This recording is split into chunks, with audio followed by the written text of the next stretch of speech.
नमो नमः विद्यार्थियों, एवीएन के यूट्यूब चैनल में आपका हार्दिक स्वागत है। आज हम बात करते हैं संस्कृत के एक अलग से रोचक टॉपिक की, जिससे हमारी जो व्याकरण है वो डिपेंडिंग होती है, और वो हमारा टॉपिक होता है माहेश्वर सूत्र। यानी टॉपिक कौन सा होता है अपना? माहेश्वर सूत्र। जैसा कि नाम से ही पता चल रहा है, माहेश्वर सूत्र। माहेश्वर का मतलब होता है कि महाधन ईश्वर। अगर इसकी संधि विच्छेद करेंगे तो महाधन ईश्वर होता है। यानी इनकी उत्पत्ति है वो महेश के द्वारा हुई है। माहेश्वर सूत्र इनको क्यों कहा जाता है? कि क्योंकि इनकी जो उत्पत्ति हुई है वो महेश्वर के द्वारा हुई है, अर्थात महेश के द्वारा इनकी उत्पत्ति हुई है। यानी महेश को ही क्या बोला जाता है? शिव बोला जाता है। तो इनकी उत्पत्ति किन से हुई है? शिव से हुई है। यानी एक ये पौराणिक कथा है कि पाणिनि जी की जो व्याकरण है अष्टाध्यायी, या यूं कह सकते हो कि जितने भी संत समुदाय हैं, इन सारे संत समुदायों का उद्धार करने के लिए, इनकी भक्ति स्वरूप फल देने के लिए भगवान शिव ने तांडव नृत्य किया, और तांडव नृत्य करने के उपरांत में उन्होंने डमरू को बजाया। डमरू को उन्होंने 14 बार बजाया, तो डमरू से जो ध्वनि निकली, जो नाद हुआ, उन्हीं को फिर कहा जाता है माहेश्वर सूत्र। यानी उन्होंने 14 बार जो डमरू बजाया, उस डमरू में से जो ध्वनि निकली, उसी ध्वनि को फिर हमारे पाणिनि जी ने क्या किया था? अष्टाध्यायी में व्याकरण का स्वरूप दिया है। यानी उन्हीं ध्वनि को आधार मान करके माहेश्वर सूत्र की रचना की गई है। ठीक है, अब हम पढ़ते हैं माहेश्वर सूत्र कौन कौन से होते हैं। इनकी संख्या है, माहेश्वर सूत्रों की संख्या होती है 14। अब ये 14 माहेश्वर सूत्र कौन कौन से होते हैं? पहला होता है ए ई ऊण है, इनको इसी क्रम में पढ़ेंगे हम। ए ई ऊण है। दूसरा होता है रील रिक, दूसरा होता है रील रिक, तीसरा एवोम, चौथा एवोच, पांचवा होता है अपना हैवट, छठवां होता है लन, सातवां ये मंगनम, आठवां झबे, नौवां होता है गढ़दस, 10वां होता है जब गढ़दस, 11वां होता है खप चटत चटतऊ, 12वां होता है कपे, 13वां ससर, और लास्ट का होता है हल। ये हमारी जो 14 माहेश्वर सूत्र होते हैं, यही हमारी पूरी व्याकरण का आधार होते हैं। व्याकरण का आधार होते हैं। अब ये व्याकरण का आधार कैसे होते हैं? यानी जब हम बात करते हैं स्वर वर्ण की, बात करते हैं हम व्यंजन वर्ण की, चाहे हम संधि में कर लो। अगर हम संधि की बात करते हैं तो संधि में भी प्रत्यारों का प्रयोग किया जाता है, या स्वर वर्ण और व्यंजन वर्ण की बात करते हैं, ये स्वर और व्यंजन वर्ण भी इस माहेश्वर सूत्र में से ही उत्पन्न होते हैं। या इन्हीं माहेश्वर सूत्रों में से स्वर और व्यंजनों को अलग अलग किया जाता है। और इनको अलग अलग कैसे किया जाता है? इसके लिए एक शब्द आता है प्रत्याहार। नाम सुना होगा आप लोगों ने, प्रत्याहार। वैसे प्रत्याहार के बारे में अगर मैं आपको बताऊं कि प्रत्याहार कहते किसे हैं? प्रत्याहार का मतलब होता है संक्षिप्त में करना। प्रत्याहार का मतलब होता है संक्षिप्त में करना, यानी संक्षिप्त करना। किसी भी एक बड़ी बात को संक्षिप्त में कह देना ही क्या कहलाता है? प्रत्याहार। जैसे अगर मैं फर्स्ट वाले को कहूँ ए यूण है, रील रिक, एवोम, एवोज, अगर मैं इतने सारे एक साथ पढ़ता हूँ, इनकी बजाय अगर मैं इनको शॉर्ट टाइप से कहूंगा तो वो हो जाएगा मेरा प्रत्याहार। और जो प्रत्याहार है उनकी संख्या होती है, वो होती है पाणिनि के अनुसार 42। कितनी संख्या होती है? 42। यानी ये जो 14 माहेश्वर सूत्र बने हुए हैं, इन 14 माहेश्वर सूत्रों से 42 सूत्र बनाए जा सकते हैं। और जो वार्तिककार है वो इनकी संख्या 43 और 44 भी मानते हैं। लेकिन जो वर्तमान में अगर पाणिनि जी की व्याकरण को आधार माना जाता है तो इनकी प्रत्यारों की संख्या होती है 42। ठीक है, अगर एग्जाम में भी पूछा जाए कि प्रत्यारों की संख्या कितनी होती है, तो प्रत्यारों की संख्या होती है 42। ठीक है, अब ये प्रत्यार काम कैसे करते हैं? जैसे हमने पढ़ा कि प्रत्यार का मतलब क्या होता है? संक्षिप्त करना, किसी भी चीज को संक्षिप्त में कर देना।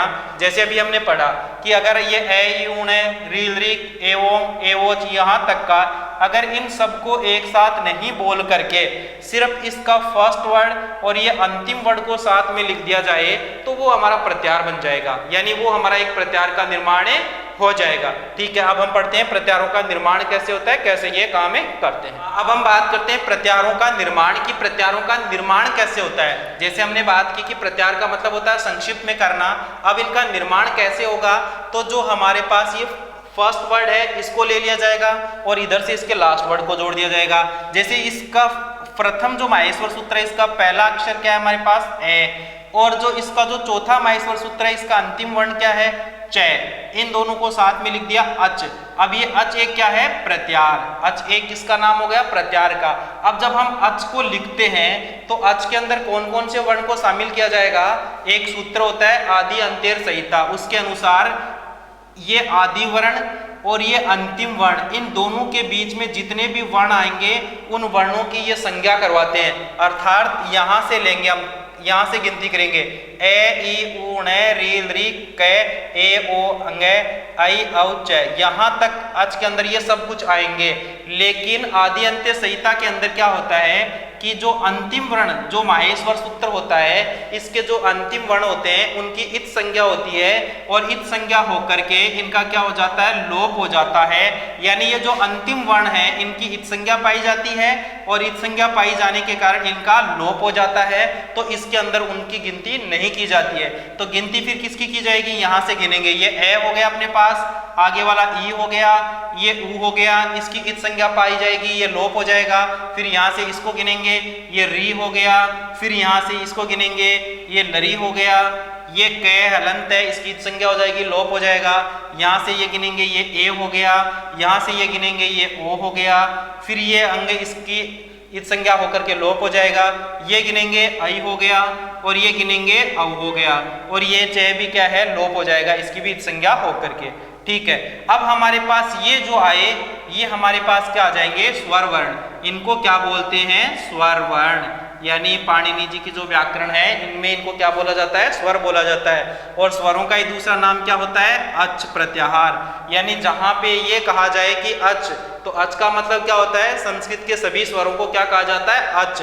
यानी अच प्रत्याहार के अंदर इन सारे वर्णों की गिनती की जाती है। इन्हीं से हमारे पूरे स्वरों का निर्माण होता है। ठीक है, 4 3 7 और 2 9, तो मूल स्वर कितने होते हैं, 9। इनसे कैसे होगा, ए का दीर्घ बन जाएगा, ई का भी दीर्घ बन जाएगा, ऊ का दीर्घ बन जाएगा, री का दीर्घ बन जाएगा, लरी का कोई दीर्घ होता नहीं है, ए का दीर्घ आई हो जाएगा, औ का दीर्घ औ हो जाएगा।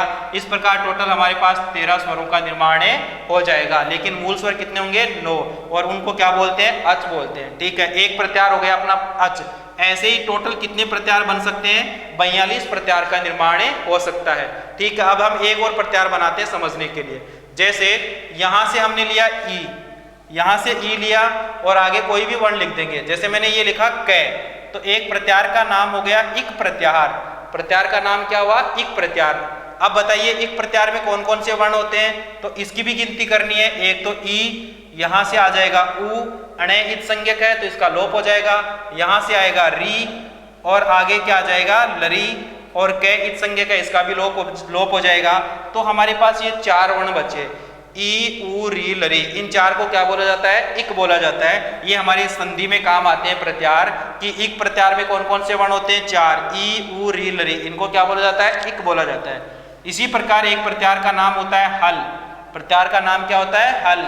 और इस हल के अंदर समस्त व्यंजन, जितने भी व्यंजन हैं, इन व्यंजनों की गिनती की जाती है। यानी जो हल प्रत्याहार होता है इसके अंदर सारे व्यंजनों की गिनती की जाती है। इसी प्रकार जैसे कई जगह लिखा आता है एज प्रत्याहार, जो अयादी संधि में हमारे काम आता है। तो एज प्रत्याहार किन से बनता है, यहाँ से ए गिनेंगे और यहाँ च आ गया, ये एच हो गया, तो ए ओ आई औ, इन 4 को क्या बोलेंगे, एज प्रत्याहार बोलेंगे। इस प्रकार अगर हम कहें तो टोटल प्रत्याहार कितने बन जाएंगे, 42 बन जाएंगे। वार्तिककार के अनुसार टोटल कितने बनते हैं, 43 या 44 प्रत्याहार होते हैं। लेकिन मुख्य रूप से पाणिनि की हम व्याकरण को पढ़ते हैं, अष्टाध्यायी को आधार मानते हैं, तो 42 ही प्रत्याहार होते हैं। इस प्रकार से ये टोटल प्रत्याहार होते हैं। एच स्वरों को कहा जाता है, हल व्यंजन को कहा जाता है। संधि के अंदर भी बहुत सारे प्रत्याहारों का निर्माण होता है, और वो प्रत्याहार बनते किससे हैं, माहेश्वर सूत्र से। यानी जब अगर हम माहेश्वर सूत्र को अच्छे से याद कर लेंगे तो किसी भी प्रत्याहार का निर्माण कर सकते हैं। जैसे अगर मान लीजिए हमने ये पढ़ा कि अच कहीं पे लिखा हुआ है, तो अगर हमारे दिमाग में प्रत्याहार आ रहे हैं कि पहला सूत्र होता है ए यूण रेल रिक एवं एवोज, यहाँ तक आ रहा है एच का, तो हम लिख करके देख लेंगे कि इसके अंदर कौन कौन से वर्ण आ रहे हैं। लेकिन ये माहेश्वर सूत्र हमें याद होने जरूरी है। इनकी संख्या कितनी होती है, 14 होती है। इनका निर्माण कैसे हुआ था, भगवान शिव ने डमरू बजाया था, उसके उपरांत इनका निर्माण हुआ था। पाणिनि ने फिर क्या किया था, व्याकरण शास्त्र में इनको जगह दी थी, और इन्हीं से सारे समस्त जितने भी वर्ण है हमारी वर्णमाला के अंदर, जो हम 63 या 64 वर्ण जो पढ़ते हैं, वो इन्हीं वर्णमाला में, इन्हीं से वो वर्णों का निर्माण फिर होता है। ठीक है, तो ये माहेश्वर सूत्र है, ये हमारी व्याकरण के लिए अत्यंत महत्वपूर्ण और अत्यंत एक तरीके से व्याकरण को समझने के लिए लाभदायक टॉपिक है। उम्मीद करता हूं आप लोगों को ये प्रत्याहार का टॉपिक या माहेश्वर सूत्र का जो टॉपिक है ये समझ में आया होगा।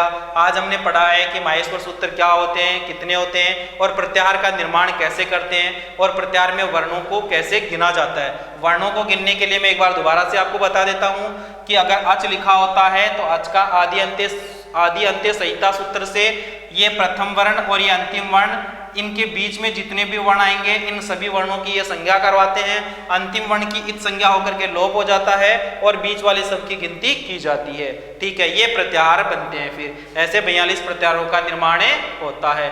उम्मीद करता हूँ वीडियो आपको अच्छा लगेगा। अगर वीडियो अच्छा लगे तो लाइक, शेयर और सब्सक्राइब जरूर करें। धन्यवाद।